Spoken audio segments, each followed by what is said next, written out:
dimaksud dengan data panel di sini itu adalah antara kalau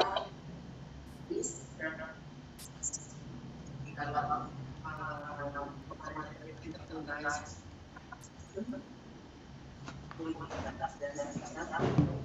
maka ini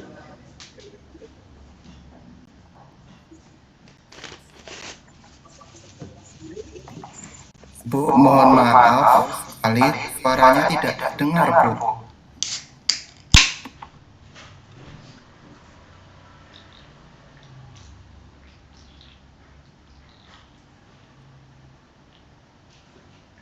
Ya, suara saya sekarang sudah cukup baik kah? Sudah, Ibu. Ya, baik. Saya lanjutkan lagi ya bahwa kalau minggu-minggu yang lalu kita belajarnya itu salah satu data time series saja ya, yang waktunya cukup banyak, individualnya satu, atau transaction saja yang individualnya banyak, tahunnya satu gitu ya. Tetapi yang sekarang ini kita gabung antara data time series dan cross section ya.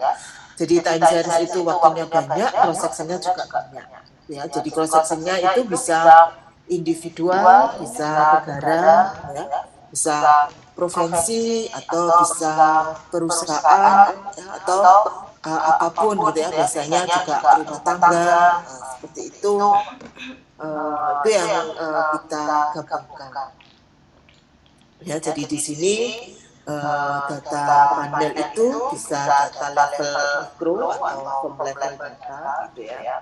Nah ini sekarang sudah banyak mahasiswa menggunakan data mikro ya, paling tidak di level firm atau level rumah tangga ya, banyak sekali juga yang menggunakan data household. Jadi individunya banyak, mungkin ada beberapa tahun gitu ya. Nah itu cukup rumit untuk mengolah datanya ya. Jadi kalau kita data panel individunya banyak, tahunnya juga banyak, nah itu akan agak rumit mengolahnya dibandingkan hanya data cross section saja. Atau data panel ini juga bisa digunakan data dalam level makro ya. Level makro itu level agregat ya, jadi individunya itu bisa provinsi, bisa negara, bisa benua. Nah itu berarti datanya level makro. Kalau yang di dua ini itu berarti datanya level mikro.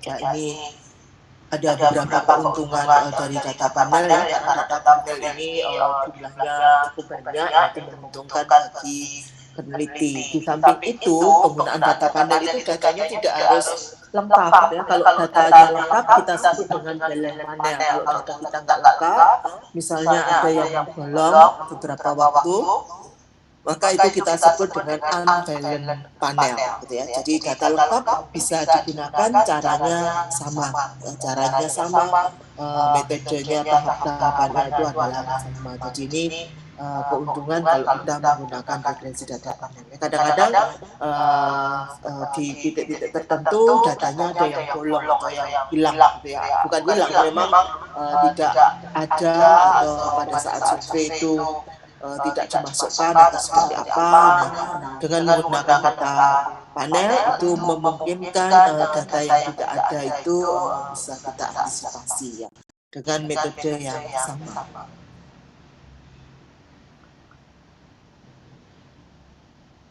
Nah sebetulnya regresi data panel ini ada dua macam ya. Ada regresi data panel statik, kemudian yang kedua ada regresi data panel dinamik gitu ya.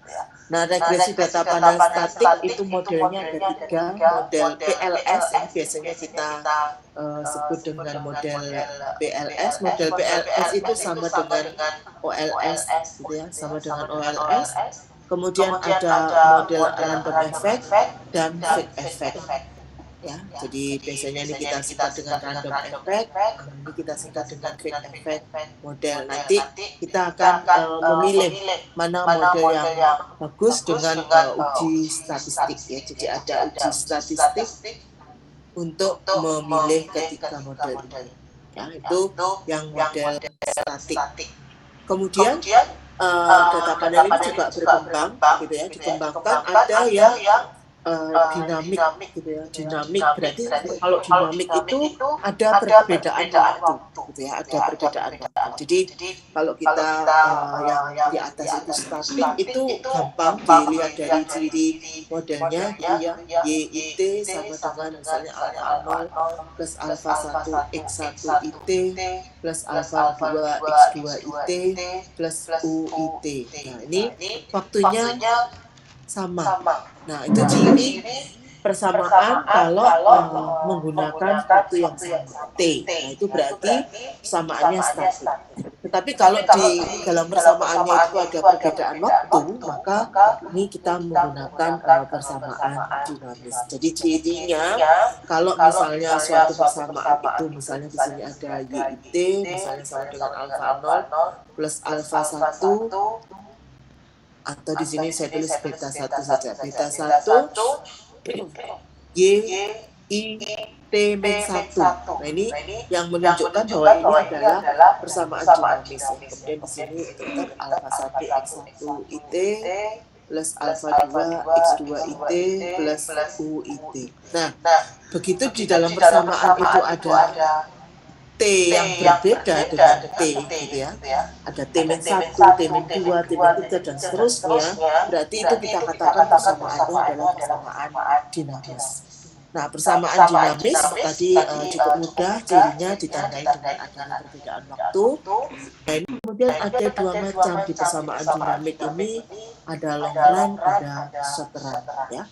Cuman kalau long run itu kan agak susah data ya, yang kita peroleh itu biasanya kan kita nggak punya data cukup panjang. Ya ada data panjang. Ya, tetapi umumnya yang banyak kita pakai itu yang menggunakan short run. Jadi regresi data pada short run ini biasanya kita kenal dengan nama GMM, ya.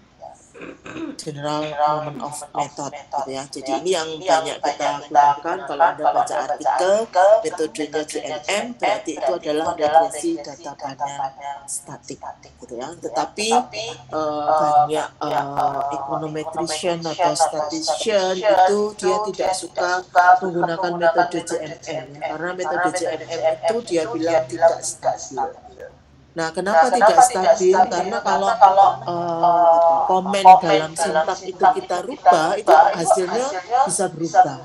Ya, jadi hanya merubah sintak di dalam hanya merubah komen, gitu ya, hanya merubah komen itu kita bisa memanipulasi hasilnya. Nah, itu yang biasanya tidak econometrician atau statistician itu tidak suka, karena dia katakan regresi data panel ini tidak stabil. Peneliti itu bisa men-setting hasil regresinya itu semau-maunya, ya, karena tidak ada aturan yang pasti. Beda dengan yang statik, ya, mereka lebih suka menggunakan statik, jadi nggak masalah nanti misalnya Anda nulis tesis tetap menggunakan regresi data panel statik, itu nggak masalah, ya, karena ini jelas, tahapannya jelas, kita akan memilih model melakukan pengujian statistik. Ya, jadi jelas tahapannya. Tetapi kalau di regresi data panel yang dinamik yang menggunakan GMM ini tidak jelas, karena tergantung komen apa yang akan kita masukkan, sehingga kita bisa memodifikasi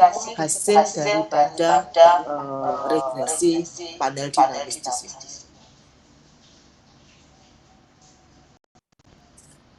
Ya, mungkin di minggu ini saya fokus di regresi data panel statik.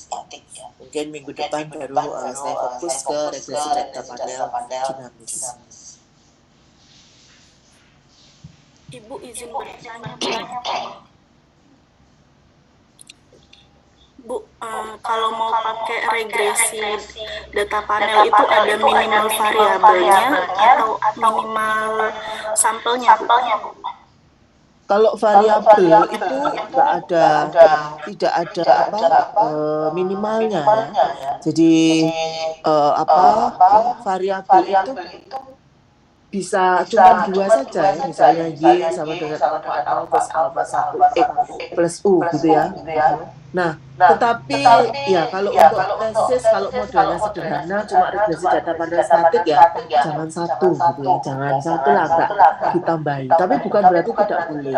Banyak pemenang-pemenang Nobel itu regresinya variabelnya nggak banyak, kadang cuma satu variabel Y saja atau cuma dua variabel X saja, itu nggak masalah ya, nggak masalah. Jadi kalau jumlah variabel, nah itu ya mengikuti kedalamannya, selama itu tajam dalam dua variabel nggak masalah. Tetapi kalau ya cuma biasa-biasa aja standar, ya saya sarankan variabelnya itu, variabel X-nya itu kalau bisa lebih dari satu ya, lebih dari satu. Kalau memang tahapan regresi data panelnya tadi yang cukup simple. Nah, untuk jumlah observasi ya, N. Jumlah observasi itu memang ada ketentuan. Kalau menurut statistik ya, sampel kecil itu kan berkisar antara 30 sampai 40. Nah, itu biasanya masih ditolerir ya. Untuk S1 itu ya paling tidak minimal datanya 30 karena ya mengikuti aturan statistik sampel kecil. Kalau sampel besar 100, tetapi hati-hati karena kita punya syarat ya untuk S2 maupun S3 itu kan ada syarat publikasi.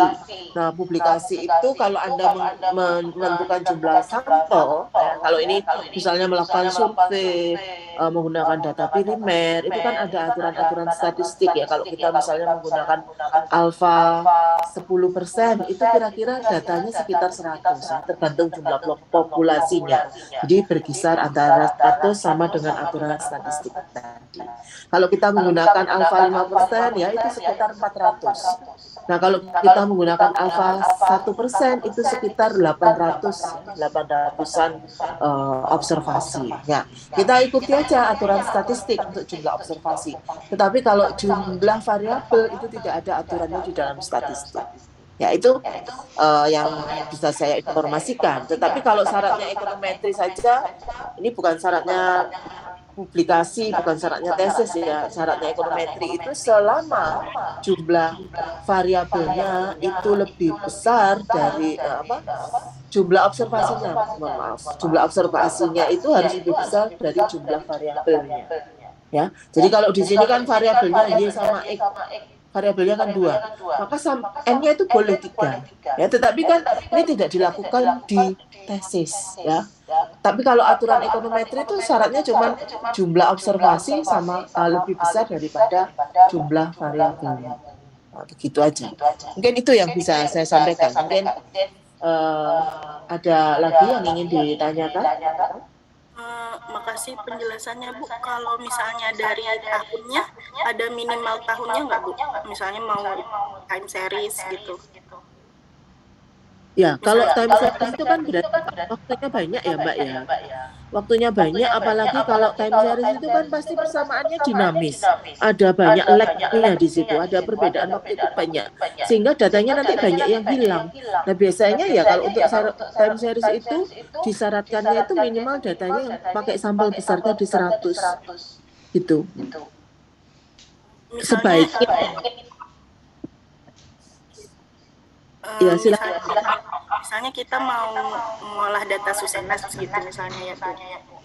Terus sampelnya 10.000 katakanlah begitu. Terus variabelnya misalnya 3. Tapi kita cuma punya dataset misalnya 2 tahun gitu.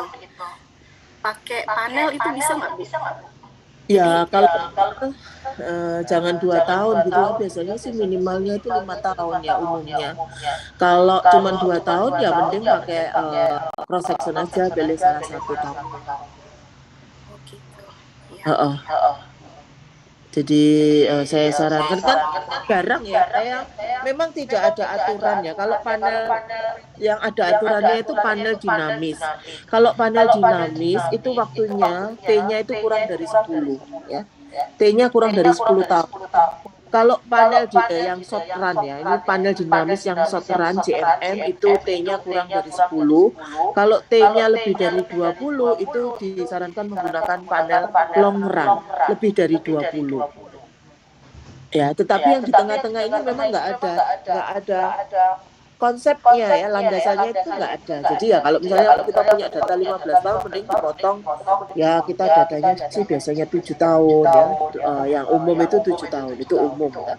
Nah, ya minimal 5 tahun. Itu yang umum seperti itu. Tetapi aturan secara pastinya di dalam ekonometrinya, dalam statistiknya itu nggak ada. Ya, jadi kalau Susenas ya saya sarankan menggunakan cross section saja karena individunya sudah cukup banyak ya, 10.000. Kalau Anda mau panel Susenas itu kan agak rumit, katakanlah 3 tahun gitu aja ya. Itu 3 tahun kan harus ngemetkan. Ya, ngemetkan antara individunya dari tahun ke tahun ya. Nah, biasanya yang menggunakan agak panjang tahunnya itu data yang di industri ya. Susenas itu juga ada tiap tahun ya, Mbak ya? Udah, Bu. Kemudian individunya juga sama tiap tahun. Enggak, kebetulan individunya beda. Nah, itu berarti kan nggak bisa ya, kalau individunya atau rumah tangganya beda, berarti kan kita nggak bisa pakai panel. Kalau panel itu kan individunya tiap tahun harus sama, gitu ya. Nah, yang biasanya kalau menggunakan panel itu yang data di sektor industri ya, survei industri. Cuman sayangnya BPS itu sejak tahun 2017 itu dia mengganti identitasnya, sehingga kita tidak bisa melacak dengan data sebelumnya karena BPS merubah identitas daripada perusahaannya, itu dirubah gitu.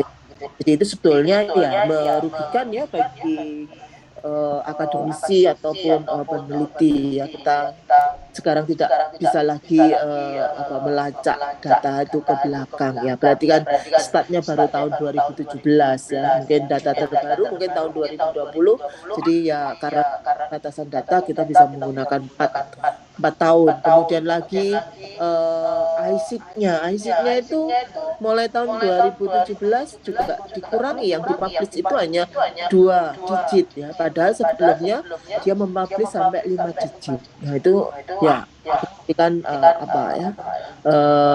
membatasi peneliti untuk mengeksplor lebih jauh lagi. Ya, umumnya itu ya. Kalau data Susenas itu biasanya sih cross section karena rumah tangganya itu dari tahun ke tahun itu berbeda. Jadi kalau rumah tangganya berbeda, ya berarti itu bukan data panel. Ya mungkin bisa di sistem seperti panel, tetapi dengan yang nanti akan saya jelaskan itu yang namanya least square dummy variable. Jadi hanya membedakan tahunnya saja. Itu bisa digunakan, bisa semuanya ya, seperti di treatmentnya pakai cross section, tetapi nanti kita bedakan tahunnya dengan dummy variable. Begitu solusinya untuk Susenas. Ada lagi? Ya, baik. Saya lanjutkan kalau tidak ada pertanyaan. Ya, jadi izin tanya, Bu, tapi bukan panel kan ya, Bu? Misalnya saya bandingin nih hasil Y-nya pada tahun 2019 terus sama Y-nya tahun 2020, itu membandingkan betanya itu kan itu bukan panel kan ya, Bu? Dan itu sah-sah aja kan ya, Bu ya? Ya, tapi itu kan bisa didami dengan satu persamaan. Kan Iya, kalau nggak salah ngajar dami ya. Cukup satu persamaan kan itu sebetulnya. Jadi nggak perlu dipisah sih sebetulnya. Di dalam ekonometri bisa ditreatment dengan dami variabel. Baik. Bisa jadi panel misalnya 5 tahun terus untuk 2 tahunnya itu daminya sama dengan 1. Iya, misalnya kalau ada perbedaan cuma 2 kategori kan, tahunnya cuma 2 ya berarti kan variabelnya cuma 1, dami tahun gitu ya. Misalnya tahun 2022 itu 1, 2021 itu 0 gitu aja. Jadi cuma 2 tahun, nanti dibedakannya pakai sebetulnya ini masuk namanya least square dummy variable ya, nanti akan saya jelaskan. efek model itu bisa seperti itu, nanti di treatment seperti itu aja. Tapi ini kan cuma satu persamaan gitu. Ya. Nah, ada lagi? Ya baik, kalau begitu ya tadi ya kalau time-nya sih umumnya ya, tapi tidak. Anda mau menggunakan 2, 3 juga boleh aja, tapi itu jarang terlihat gitu ya. Jadi di sini kalau kita lihat model ini, jadi persamaan itu bisa dilihat kalau cuma I saja begini, ini berarti modelnya cross section ya. Kalau di sini T saja berarti modelnya itu adalah time series ya. Kalau ada I dan T baru modelnya adalah regresi data panel.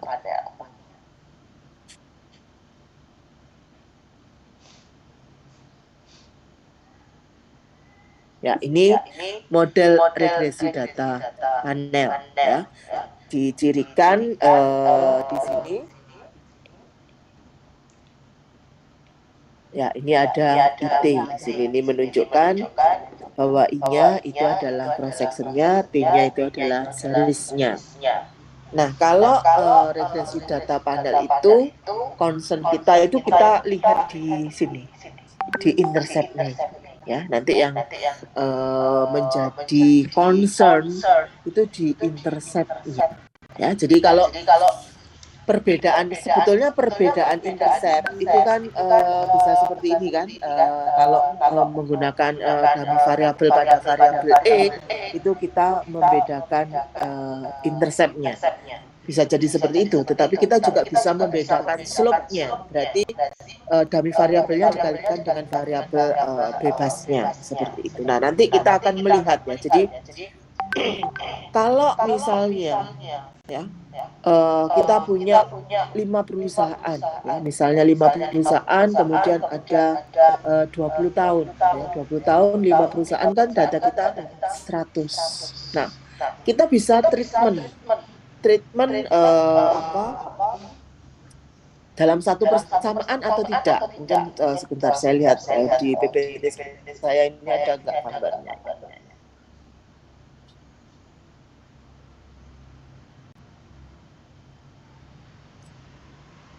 Ada. Sebentar saya carikan PPT yang lain saja.